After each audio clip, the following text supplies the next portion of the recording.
Buenas tardes, mi nombre es Daniela Novas Cueva y voy a estar exponiendo sobre Thomas Hobbes, vida y obra y aportaciones a la educación.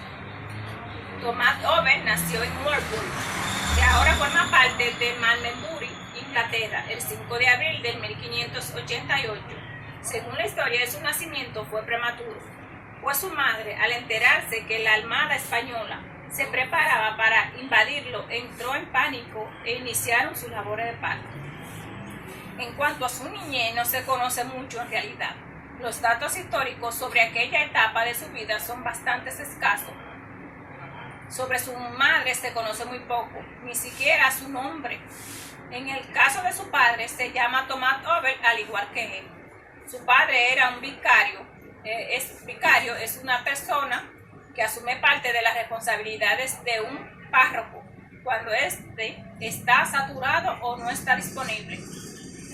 Thomas Hobbes tenía dos hermanos, Edmund Hobbes, quien era 2 años mayor que él, y tenía una hermana llamada Anne Hobbes, quien era 1 año menor que él.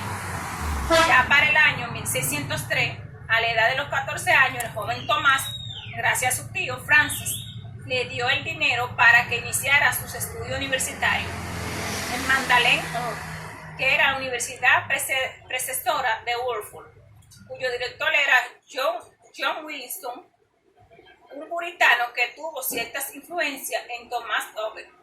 En 1636 Thomas estaba en París, interesado en el área de la física, especialmente se sentía atraído por el estudio del movimiento en el momento físico. A pesar de su interés en dicho fenómeno de estudio, mostraba ciertos diseños en su trabajo experimental. Thomas Hobbes vuelve a la Inglaterra nuevamente en el año 1637, pero se encuentra con un país totalmente dividido por diferentes políticos y sociales. Dicha división desestabilizó los dones filosóficos de Hobbes, basado en su trabajo hecho previamente. Para el año 1640, Hobbes había escrito el tratado que llevaba por nombre Los elementos de la ley natural y política.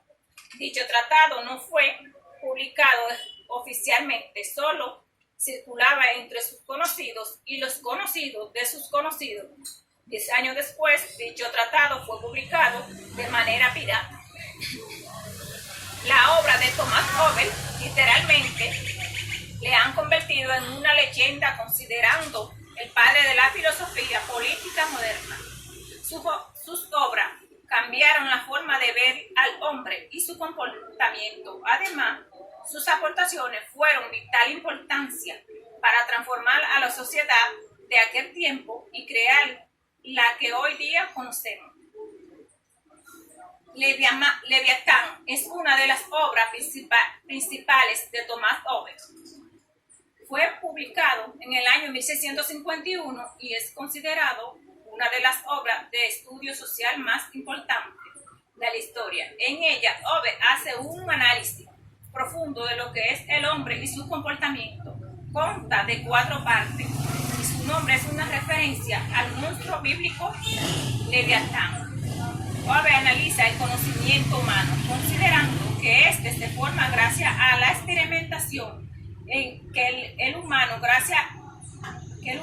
obtiene, y dice además que la experiencia y el producto de la repetición del hecho y suceso que se irán almacenando en la memoria, que se convierten en fuentes de sensaciones que van creando imágenes sociales y dicha sensación.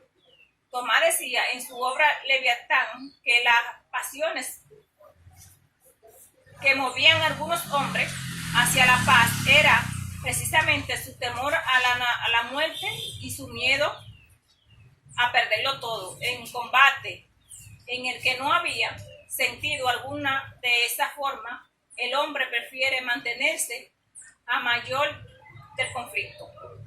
Thomas Hobbes tuvo oportunidades de coincidir grandes filósofos de su época y aquel, además, cientos de años después siguen siendo seres de vital importancia en la historia del hombre y su evolución. Aquellos grandes filósofos con los que tuvo la oportunidad de hablar fueron Bacon, Gassendi, Descartes y, por si fuera poco, conoció personalmente al mismísimo Galileo Galilei. En aquel tiempo la filosofía era una corriente intelectual muy practicada por muchas personas. Thomas Hobbes fue un personaje extrovertido en su época, aunque su pensamiento haya sido después influyente. Tal vez era demasiado moderno para su época y demasiado conservador para las siguientes. De hecho, en 1666 se quemaron sus libros en Inglaterra por haber sido considerado ateo y tras su muerte se volvieron a quemar públicamente. En vida tuvo que batallar sin tregua contra dos grandes enemigos que fueron la Iglesia de Inglaterra y la Universidad de Oxford. Su pensamiento se formó en estrecho contacto con los círculos europeos de René Descartes, Pierre, a través de Gassendi y Galilei, no solo desde Inglaterra, a través del cenáculo intelectual reunidos por la familia Convertis, de la que fue receptor en varias ocasiones, sino directamente por medio de su largo viaje por Francia, Italia y Alemania. Hasta aquí mi exposición.